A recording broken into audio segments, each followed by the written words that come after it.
All right, so welcome back. This is video number 5. We're going to talk about finding vendors to piggyback on. Now, you want to ensure that your list is high quality too. And what I mean by that is you don't want to approach every single vendor out there, because some vendors are actually selling very low quality products. And guess what? You're just going to get low quality subscribers. And that doesn't always mean the case, but that typically, if you look at certain vendors, you'll notice that they attract a certain type of person. So you want to make sure that you attract the customer that can resonate with them, but also resonate with you. If they're the type of person that are looking for high quality material and they're willing to pay for high quality material, that's the type of person that you want on your list. But if they're building a subscriber list or customer list filled with people who are demanding, they want to pay less, but they demand more, then you're going to end up building a list of people like that. So a lot of times we don't think about that psychology behind building a list. It's just about building a massive list. All right. So you want to make sure not only that, but that the vendor is actually getting sales. And you want to look at some analysis and do your due diligence beforehand.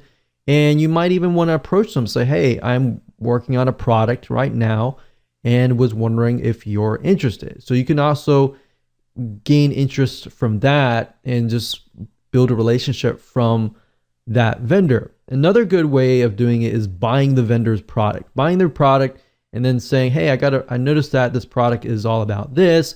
I'm actually working on a product right now that is not direct competition with you, but it's something that I feel would actually help your list.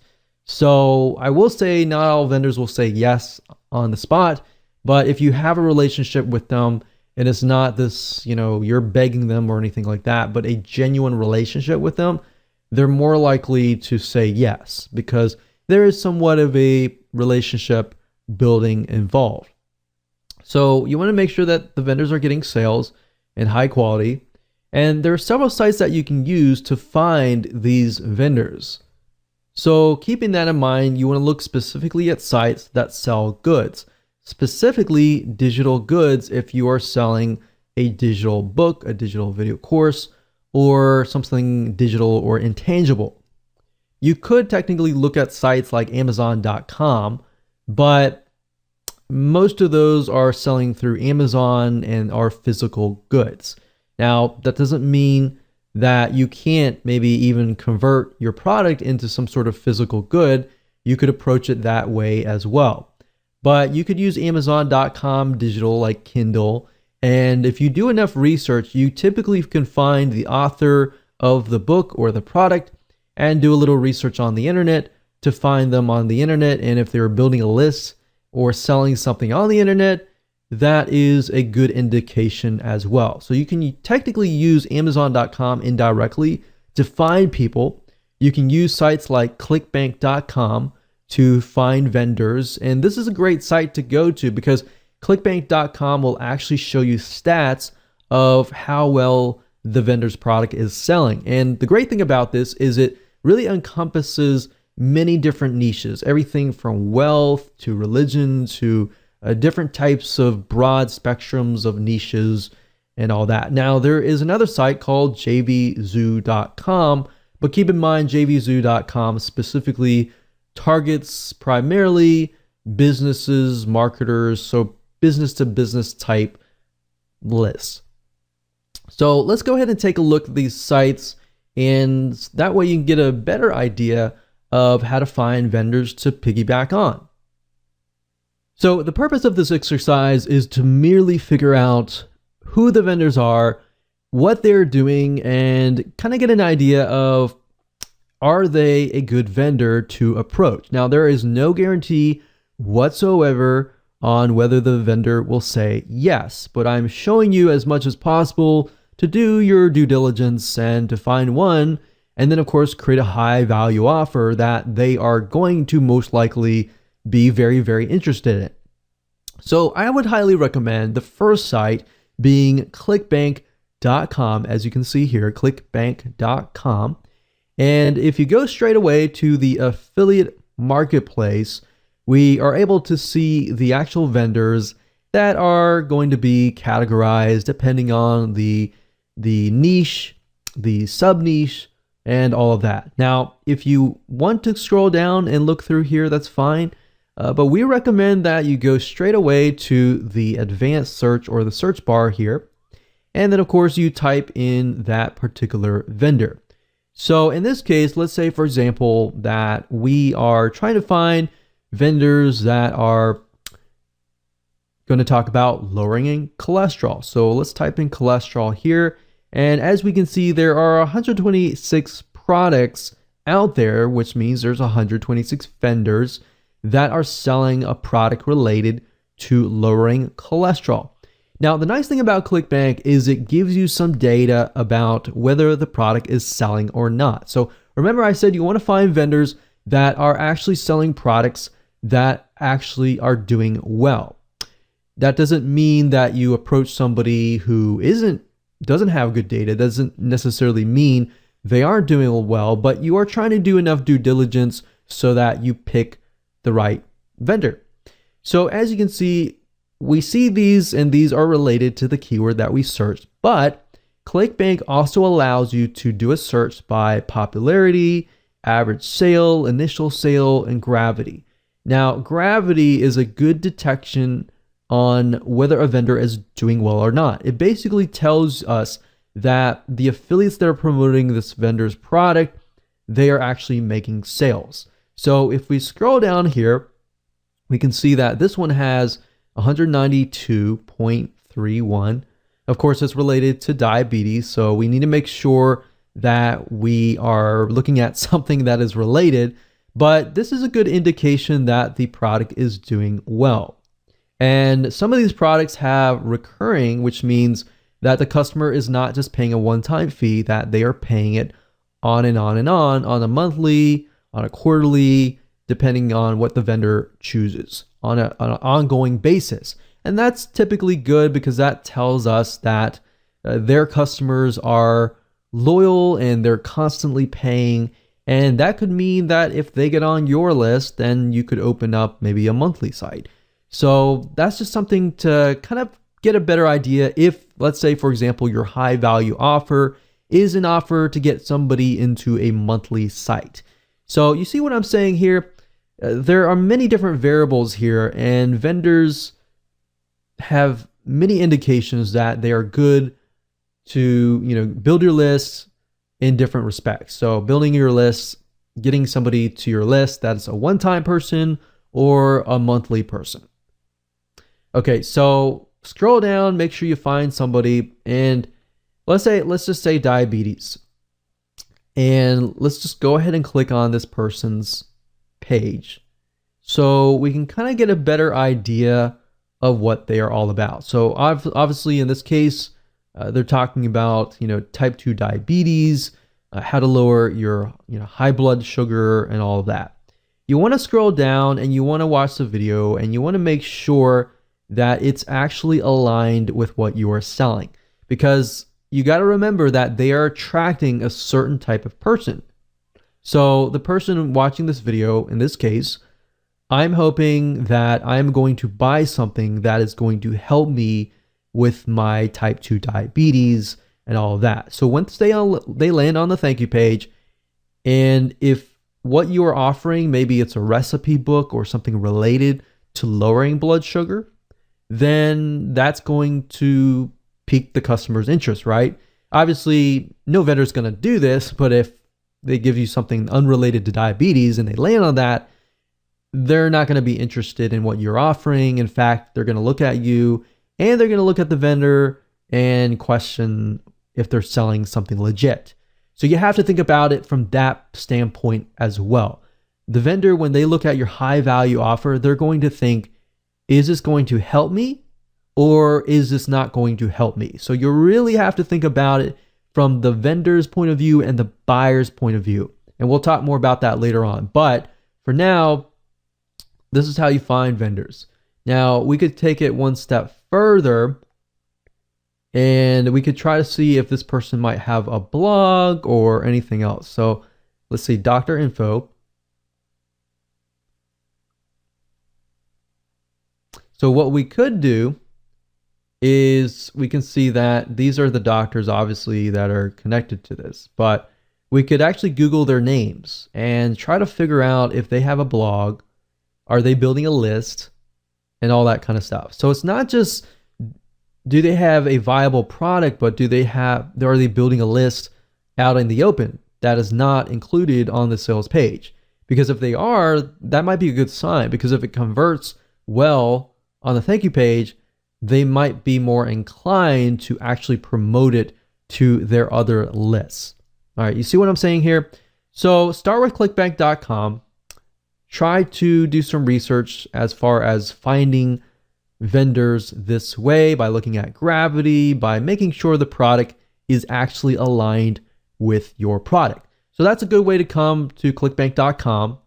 Another site, of course, is amazon.com. Now, Amazon mainly sells physical products, but you still can gain a lot of insight from amazon.com. So for example, even though it's from Amazon, some of these authors actually have their own blogs, have their own products out in the open on the internet.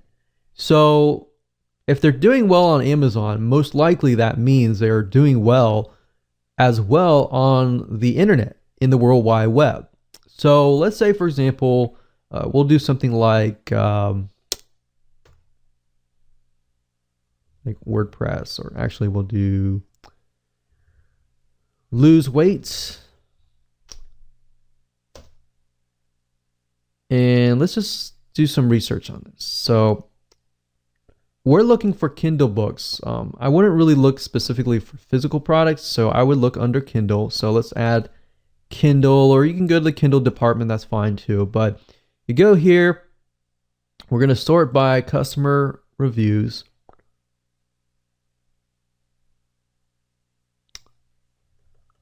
And let me see if I can narrow it down a little bit. So for example, this person right here has about 602. That's a good amount. 541. 167. So what I recommend you do in this case is, okay, they're obviously selling a lot. If they have this many reviews, unless they're fake, and there's a good way to detect that by actually looking at the reviews. But if they have this many reviews, typically 1 out of 20, 1 out of 30, even sometimes 1 out of 100 people will leave reviews. So that means they have a lot of sales. Now, the big question is, do these people actually have maybe a membership site or another site that is located not on Amazon.com? So this lady is named Jenny Allen. So what I like to do is typically look at their author page and see if I can dig up a little bit more information. So this lady's named Jenny Allen. I don't know if she's a celebrity. I don't know if she is an information product creator. I don't know. But we don't know until we actually take a look. So as we can see, she's got blog posts. So let's just see if we can dig a little bit further here. So that's interesting. So you can see she has a site, and let's see this blog. I think the question is, are these her blog posts or are these somebody else's blog posts? So they're all coming from a site called Formulated Fitness. And it looks like it's the same guy's name. It's not Jenny Allen, but it is Joseph. So what I'm trying to do is I'm trying to look through and see if they're selling another product. So this could be her business partner in this case. So basically what you're trying to do is follow the breadcrumbs. So in this case, I'll do a little more research on Joseph Solidum and see what we get. Formulated Fitness. So it looks like they own a site called Formulated Fitness, and that's correct. So Formulated Fitness, we can see Jenny Allen is on that picture. They have 18,000 likes. we can go further and see if they're selling products, video courses, or anything, any other products that are not connected to Amazon. So a lot of people don't think about this, that just because somebody's selling on Amazon, typically you cannot, work with a vendor with Amazon, because Amazon's very controlled. But beyond Amazon, if you look beyond that, you can actually see that some people are selling products beyond that. So this is a good way to kind of use Amazon as an indication that somebody actually is converting. And if they're converting, then you can actually go beyond that. Does that make sense? And hopefully that gives you an eye-opening experience into what you could potentially do, because Amazon is so broad that it pretty much fills so many different niches.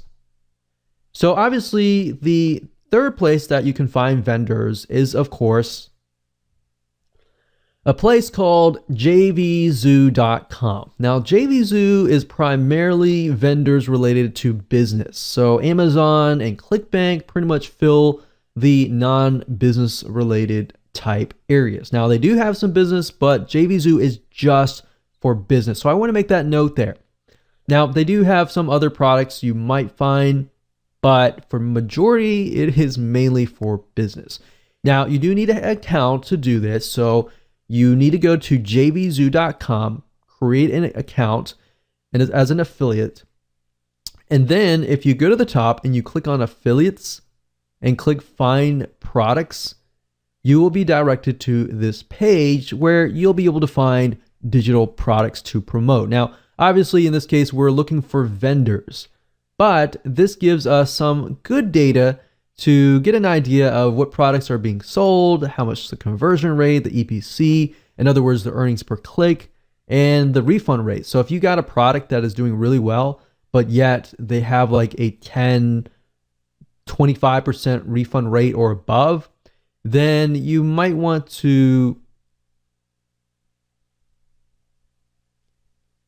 think carefully, because if you think about it, if they are getting, let's say, a 25 to 30% refund rate, the type of person that lands on their product may be a type of person that refunds all the time. And you don't really want to build a list of people like that, especially if they're going to buy your product, download it, and then refund it.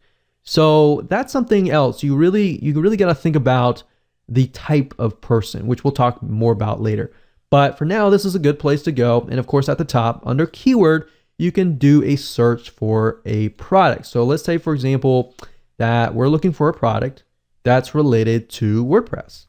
And you can do a search. You can go through here and look at the products. And if you click on the product itself, it'll give you a better idea of, the vendor and all of that and their history. So it gives you a good idea about that. But like I said, follow the breadcrumbs, just like Amazon. Look at the seller, it says the product name by this name of the product owner. So you can scroll down and you can do some research on these authors, just like I did with Amazon, and look at the product, make sure that this is something that is related to your product, and think about the type of buyer that it would attract and whether it fits your product, whether the buyer would be high quality or not, and just find the vendors that way. All right. So with that said, let's move on to the next video.